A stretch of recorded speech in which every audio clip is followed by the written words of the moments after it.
Now, one of the most pleasant surprises in the first race of the 2023 season was Aston Martin. However, that didn't come without its own consequences. The Silverstone-based team has drawn all eyes upon itself, especially for its history of copying the designs of other cars way too often, as was the case with Red Bull in Barcelona 2022 and the whole concept of Mercedes back in 2020. Now, the team is related to copying Red Bull's design yet again, something to which the Austrian team has responded and has raised some concerns about the legality of the concept as well. Fernando Alonso and Lawrence Stroll were the brightest stars in Bahrain, with the two-time world champion finishing P3. What's been a very pleasant sight for them is beating both Mercedes cars, with Alonso being better than Hamilton and Stroll prevailing in the fight with Russell. The fact that Aston Martin is purchasing the engine from Mercedes, along with some other car parts, goes to show that the difference in performance needs to be looked at in the design of the car. This is something in which Aston Martin managed to succeed and progress a lot compared to last year, the season in which they made some late pushes in the second half of the season and managed to finish P7 in the Constructors' Championship. Sure, it's definitely not a good place for a team that has invested so much in the past, but this time they're about to harvest the crops of their seeds in the 2023 season, one in which they've proved to have the pace to fight Ferrari and Mercedes, drawing the attention of Red Bull as well. For you to jump from P7 to P2 in the Constructors' Championship in the first race of the season goes to show a lot about where the team is headed, and one couldn't help but wonder, is everything that's going on back in Aston Martin's factory legal? There is a huge similarity between the AMR 23, the name of the 2023 Challenger from Aston Martin, and the RB18, one of the most dominant cars that has raced in F1 in recent history. This does not come as a huge coincidence because Aston Martin has hired staff from Red Bull, starting with Dan Fallows, the former head of aerodynamics at Red Bull.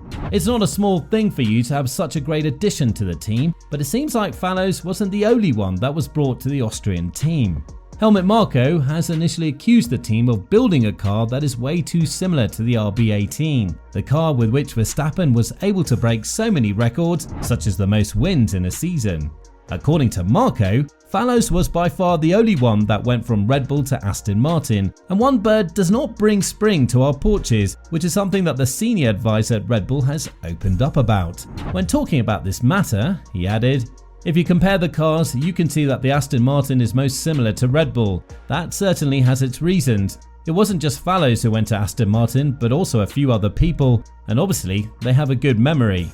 Now, why is copying always bringing a lot of attention to Formula 1? With the new technical regulations and with the FIA paying more attention to how an F1 car is designed, it's obvious that more focus is put on ingenuity and innovation, something with which Mercedes try to conquer the grid in terms of implementing the no-pod side-pod design. But now that the staff that was directly involved in building the RB18 went to another team and helped them build a car that is likely to compete for wins down the road, one couldn't help but wonder, is Red Bull threatened when it comes to winning the third consecutive championship in the drivers category? As we mentioned earlier in this video, this isn't the first time that Aston Martin has tried to copy Red Bull, with them actually bringing a car that has the same side-pod design as the RB18 back to Barcelona. However, the results from the qualifying session and the race on Sunday show that Red Bull's pace is not only in the side pods, as there are a lot of missing pieces to the green Red Bull for it to be competitive. Now that the Silverstone-based team has brought all things together, we shouldn't be surprised to see them actually being the second or third fastest team on the grid, with Alonso not having too much of an issue, passing Hamilton and Sainz in Bahrain.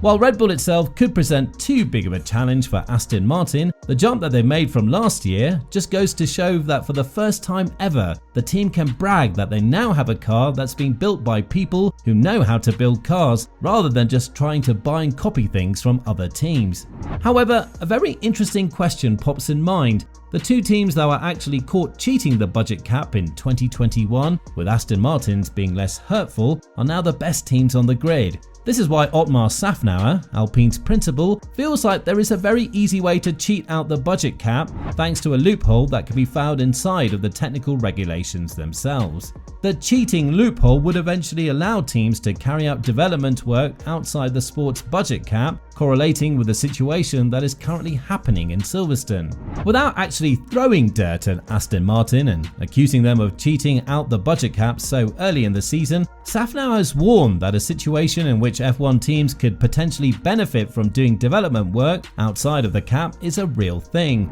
and the FIA needs to shed more light on this scenario. When talking about it, Safnauer said, "All those inflation bonus things, although we vetoed them, I think those are marginally adding to the cap, not massively, but when you look at the corporate structures, that's massive. If you only have 68, 70 people in the racing team and the rest of the 900 are outside of it and apportioning costs, that's the kind of stuff we have to worry about."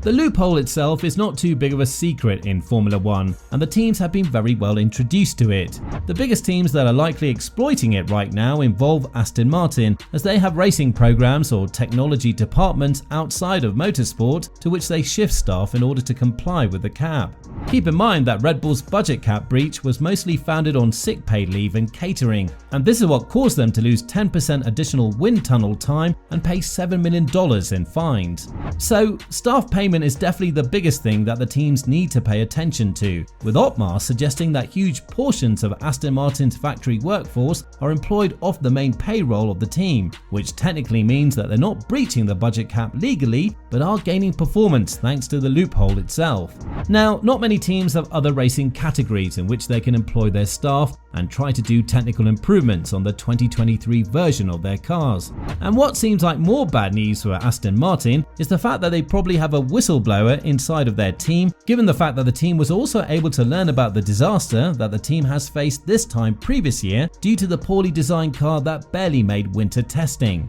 The whistleblower, or inside source, said that there is a system put in place to negate the budget cap by having Aston Martin employees paid by different companies outside their racing company. Therefore, they're able to gain massive performance through the loophole that is yet to be filled by the FIA. This may be one of the reasons why Helmut Marko has decided to withdraw his claims that the AMR 23 was definitely the same car as the RB18, something that he denied when asked about whether he's throwing accusations towards Aston Martin or Red Bull's former employees. Jokes have been made by Sergio Perez as well, who added that it's very good to have 3 Red Bull cars on the podium, showing that the sport is now vastly dominated by the Austrian team. Red Bull may make jokes like this about Aston Martin, but one thing is clear, they do not feel threatened by the team's progress in the first place. Had Alonso had better pace and challenged either Perez or Verstappen, we doubt that this thing would have stayed as it is, as Red Bull would have likely started legal processes against the Silverstone-based squad. So, if Aston Martin manages to keep the progress upward and somehow challenges Red Bull for the highest podium finishes, rest assured that we'll have a very interesting period of trials in Formula 1.